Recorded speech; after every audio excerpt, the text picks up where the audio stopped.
beautiful, innocent 8-year-old child. Dancing, singing, acrobatics, piano. She loved everything and anything. We've got the hope that she's alive and that somehow we will get her back. That we'll be able to hug her, kiss her, fix her. You know, she's not going to be the same person that left here. There's nothing we can do about our dead except mourn, but by God, we can do something about the hostages to get them back. We have to get them back somehow.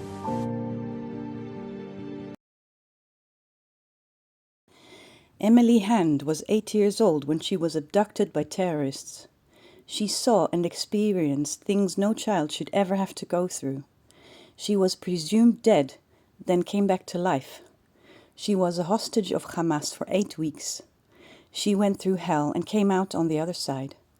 This is the story of Emily Hand from Kibbutz Be'eri.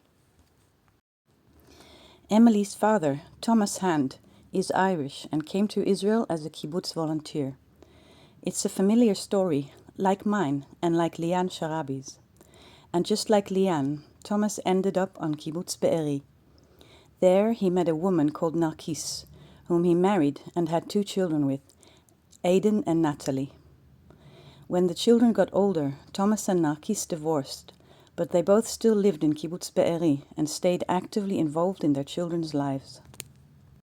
After some time, Thomas met Liat Korenberg, and they had a daughter together, Emily Tony Korenberg Hand. Sadly, Liat died of breast cancer when Emily was only 2 years old. So Emily lived alone with her father in Kibbutz Be'eri. But she also spent a lot of time with Thomas's ex-wife, Narkis, and her half-siblings, Aiden and Natalie. Narkis was like a mother to Emily. The family might have been unusual, but they were happy and close. They had Friday dinner together, went on trips together, and took care of each other. I can't imagine a better way to be co-parents. On October 7, 2023, Emily was at a sleepover at the house of her friend, Hila Rotem. At 6 in the morning, the terrorists reached the kibbutz.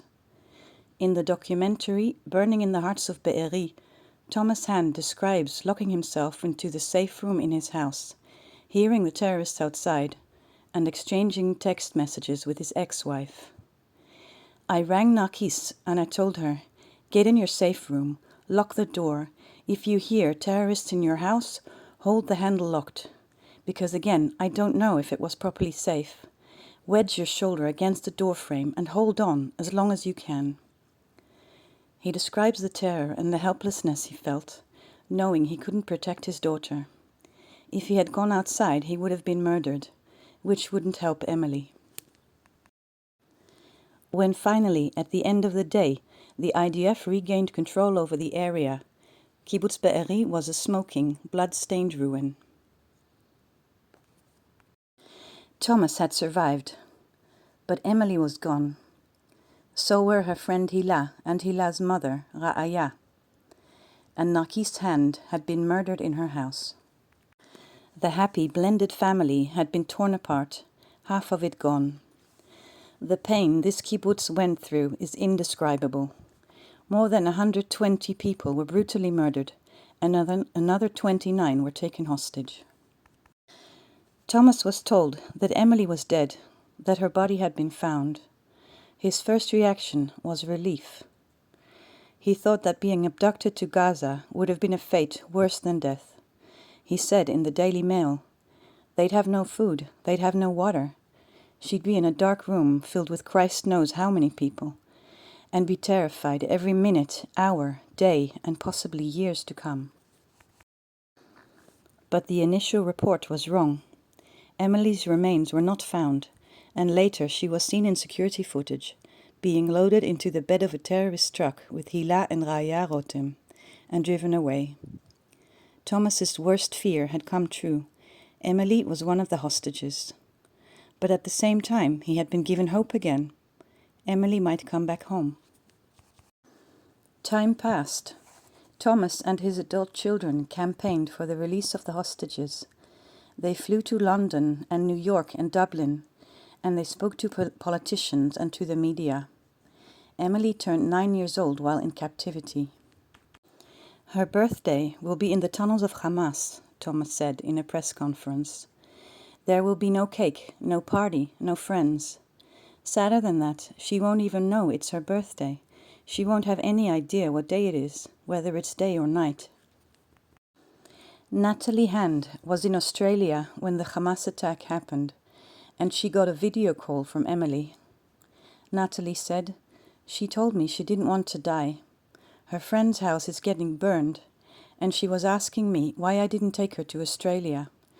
Our bodies hurt from crying. We have no tears left." Then, after 8 long weeks, a ceasefire was negotiated and an agreement was reached for some of the hostages to be freed. And finally, on November 25, after 49 days of captivity, Emily Hand was released into the embrace of her father.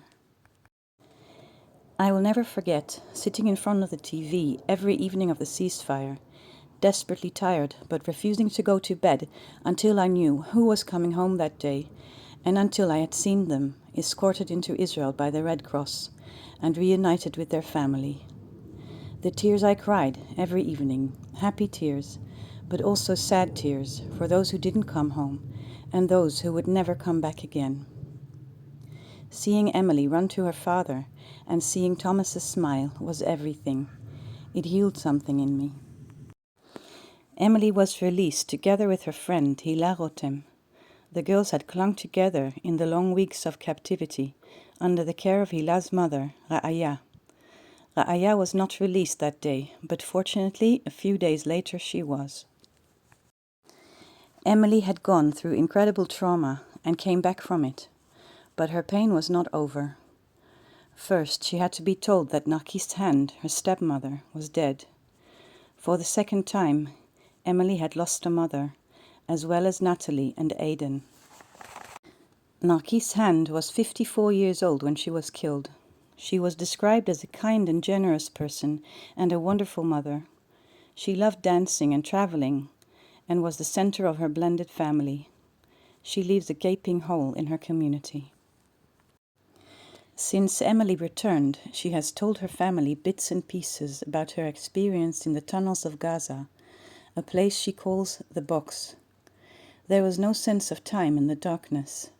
She thought she had been there for a year. She thought her father had been kidnapped as well and was held somewhere else. She had lost weight and was very pale. And she whispered. The children had been threatened and told to be quiet, so she only spoke in whispers. She had learned how to say "be quiet" in Arabic. She cries at night for her stepmother, for her friends, for the trauma she went through. But she is alive, she is safe, and she will be okay again. The Irish Prime Minister described Emily as a child lost and found, an unfortunate choice of words that doesn't even begin to describe the reality of what Emily went through. She was stolen in the middle of a massacre, abducted and held hostage underground for 49 days. Then finally released under immense pressure. This could have been me, my child, or any of my friends. By pure chance of geography, it was not. In the months after Emily's return, Thomas has given interviews to CNN and Piers Morgan. This is what he said. She told me that they were threatened with a knife to be quiet. If you don't be quiet, we'll kill you with this knife. That's an awful vision in your head as a parent. That she lived through that terror. She has the odd panic attack, like today. She was going to be sitting beside me, and at the last minute she had a panic attack. She's reverted back to whispering. היית רוצה לחזור לבארי? מצד אחד זה ממש, אבל ממש קרוב לקופסה, איך שאומרים. קופסה זה עזה? כן. מצד שני, יש שם את כל החברים. אז אני לא יודעת. My dream for Emily is that one day she completely recovers, no more panic attacks, no more whispering, to feel secure mentally, emotionally. Yeah, I hope she has a healthy, happy, normal life like any parent wants for their kids.